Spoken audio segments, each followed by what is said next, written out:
আসসালামু আলাইকুম। বিদ্যাশিখরের graphic design course 2026-এ আপনাদের স্বাগতম। আমি রাহেলা বেগম, বিদ্যাশিখরের একজন মেন্টর। গত ক্লাসে আমরা ফটোশপ ওয়ার্ক স্পেস সম্পর্কে জেনেছি। আজকের ক্লাসে আমরা এমন 4টি গুরুত্বপূর্ণ বিষয় শিখব যা প্রতিটি ফটোশপ ডিজাইনারের অবশ্যই জানা দরকার। আজকের ভিডিওতে আমরা শিখব কিভাবে ফটোশপে ইমেজ ওপেন করবেন, কিভাবে অন্য একটি ছবি প্লেস করবেন, জুম টুলের সঠিক ব্যবহার, হ্যান্ড টুল দিয়ে দ্রুত ন্যাভিগেশন করা। ভিডিওটি শেষ পর্যন্ত দেখবেন, কারণ আমি কিছু প্রফেশনাল শর্টকাট শেয়ার করব যা আপনার কাজের গতি অনেক বাড়িয়ে দিবে। চলুন শুরু করি। আজকে আমরা প্রথমে শিখব ইমেজ ওপেন করা।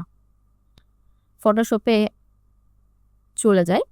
ফটোশপে গিয়ে উপরের ফাইল মেনুতে ক্লিক করে ওপেনে ক্লিক করে কম্পিউটারের যে কোনো একটি ছবি আমরা সিলেক্ট করে ওপেন বাটনে ক্লিক করলে আমাদের ইমেজ ওপেন হয়ে যাবে। আরও একটি সহজ উপায় হলো কম্পিউটারের ফোল্ডারে থেকে যে ছবিটি আমি ওপেন করতে যাচ্ছি ওই ছবিটি সিলেক্ট করে ড্র্যাগ করে এনে ফটোশপে গিয়ে ছেড়ে দিলে ছবিটি ওপেন হয়ে যাবে। দেখেছেন, ছবিটি ওপেন হয়ে গিয়েছে। যদি আপনি একাধিক ছবি ওপেন করতে চান তখন কি করবেন? তখন আমাদের ফোল্ডারে গিয়ে যে ছবিগুলো আমরা ওপেন করতে যাচ্ছি ওগুলো সিলেক্ট করব। কিভাবে করব? কিবোর্ডের কন্ট্রোল বাটন ক্লিক করে যে যে ছবি আমার প্রয়োজন ওগুলোতে আমরা সিলেক্ট করব। সিলেক্ট করার পরে সেমভাবে মাউস দিয়ে ড্র্যাগ করে ফটোশপে এনে ছেড়ে দিলে প্রত্যেকটি ছবি আলাদা আলাদাভাবে ডকুমেন্ট ট্যাবে ওপেন হয়ে যাবে। দেখেন, আমি যতগুলো ছবি সিলেক্ট করেছি প্রত্যেকটি আলাদা করে ডকুমেন্ট ট্যাবে ওপেন হয়ে গিয়েছে। তাহলে আমরা একটি ইমেজ কিভাবে বা একাধিক ইমেজ কিভাবে ওপেন করতে হবে তা আমরা শিখে গিয়েছি। দেন আমরা এখন শিখব প্লেস ইমেজ। প্লেস ইমেজ জিনিসটা কি আমি একটু বলি। দেখেন, আমি যে এই ছবিগুলো ওপেন করলাম, আমার কিন্তু প্রথমে একটা ক্যানভাস ছিল, তাই না? কালকে আমরা যেরকম একটা ডকুমেন্ট কিভাবে নিব দেখিয়েছিলাম। ওখানে একটা ক্যানভাসের মধ্যে আমরা মেইনলি তো আমরা কাজ করবো এই ক্যানভাসের মধ্যে, তাই তো? এখন এই ক্যানভাসের মধ্যে আমার ইমেজগুলো আনা প্রয়োজন, কিন্তু আমরা যখন ওপেন ইমেজ করছি ইমেজগুলো আলাদা একটা নিউ ট্যাবে ওপেন হয়ে যাচ্ছে। এখন আমরা চাচ্ছি আমরা যে ক্যানভাসে কাজ করব ওই ক্যানভাসে ইমেজ থাকবে। অবশ্যই ইমেজ ক্যানভাসে প্রয়োজন। তখন আমরা যে কাজটি করব, ফাইলে গিয়ে প্লেস এমবেডেডে সিলেক্ট করে যে ইমেজটি আমরা প্রয়োজন ওটা সিলেক্ট করে প্লেসে ক্লিক করব। দেন দেখেন চারপাশে কিন্তু একটা ট্রান্সফর্ম বক্স এসেছে।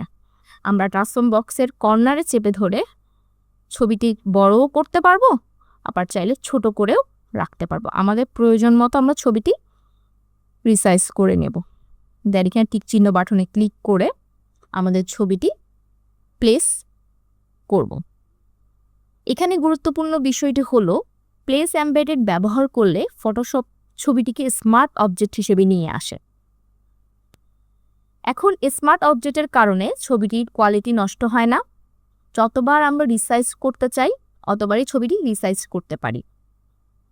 প্রফেশনাল ডিজাইনাররা সাধারণত নতুন ছবি যোগ করার ক্ষেত্রে এই মেথডটি ব্যবহার করেন।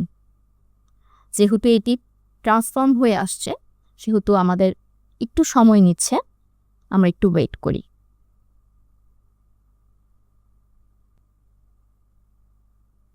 আচ্ছা, আমাদের ছবিটি এখন ইমেজ হয়ে প্লেস হয়ে গিয়েছে। এখন আমরা যে জিনিসটি শিখবো সেটা হচ্ছে জুম টুল। জুম টুল, যে ছবিটি আমরা কিভাবে জুম করব।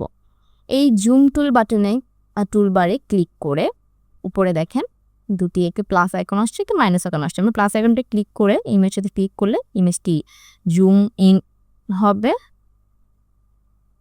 দেন আমরা মাইনাসটা ক্লিক করে এটা ইমেজটি জুম আউট হয়ে যাবে। এখন আমরা কিন্তু আরেকটি শর্টকাটেই এই কাজটি দ্রুত করতে পারি। সেটি হচ্ছে কিবোর্ডের কন্ট্রোল চেপে ধরে প্লাস বাটনে ক্লিক করলে ইমেজটি জুম হবে, আর মাইনাস বাটনে ক্লিক করলে ইমেজটি ছোট হবে। এখন জুম করলে ছবি আসলে কোয়ালিটি পরিবর্তন হয় কিনা অনেকের কোয়েশ্চেন থাকতে পারে। না, জুম করলে ছবির কোনো কোয়ালিটি পরিবর্তন হয় না, ছবিটিকে শুধু বড় এবং ছোট করে দেখতে পারবেন। আচ্ছা, এখন আমাদের জুম টুলের ব্যবহার আমরা আজকে দেখেছি, দেন শিখবো হ্যান্ড টুল। হ্যান্ড টুল জিনিসটা হচ্ছে আমরা একটা ছবিকে ধরেন এই ছবিটিকে জুম করে 300% বা 400% করে ফেলেছি। এখন জুম করার ফলে যে কাজটি হয়েছে, ছবিটি কিন্তু আমরা ফুল দেখতে পাচ্ছি না। এখন ছবিটি ধরেন আমরা বাম পাশে কিছু অংশ আমরা দেখতে চাচ্ছি জুম করে, এখন আমরা যে কাজটা করবো হ্যান্ড টুলের ব্যবহার করে আমরা সেটি দেখব। এখন ধরেন এই হ্যান্ড টুলে আমরা সিলেক্ট করে টেনে টেনে আমরা এটা দেখতে পারবো ড্র্যাগ করে। জুম করার পরে আমরা হ্যান্ড টুল দিয়ে ইচ্ছা মতো করে যে জিনিসটা জুম করে দেখার প্রয়োজন ওটা আমরা হ্যান্ড টুল দিয়ে দেখতে পারবো।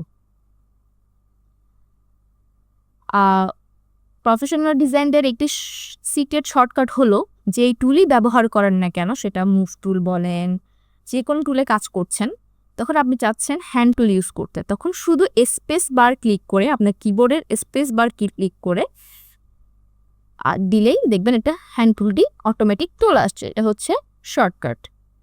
স্পেস বার ক্লিক করে দেন আমরা মাউস দিয়ে যতক্ষণ চেপে ধরে রাখবো ততক্ষণ আমরা হ্যান্ড টুলটি ইউজ করতে পারবো। এই শর্টকাটটা আপনার এডিটিংয়ে স্পিড আরও অনেক বাড়িয়ে দিবে। আচ্ছা, আজকে আমরা কি কি শিখলাম একটু শর্টকাটে চেক করে আসি। সেটি হচ্ছে আমরা ফাইল ওপেন করা শিখেছি, ড্র্যাগ ড্রপ করে ইমেজ ওপেন করা শিখেছি, ফাইল থেকে পেস্ট এমবেডেড শিখেছি, জুম টুল শিখেছি, হ্যান্ড টুল শিখেছি, মাঝে মাঝে কিছু প্রফেশনাল কিবোর্ড শর্টকাটও শিখেছি। আজকের ক্লাস এখানেই শেষ, দেখা হবে নেক্সট ভিডিওতে। আসসালামু আলাইকুম।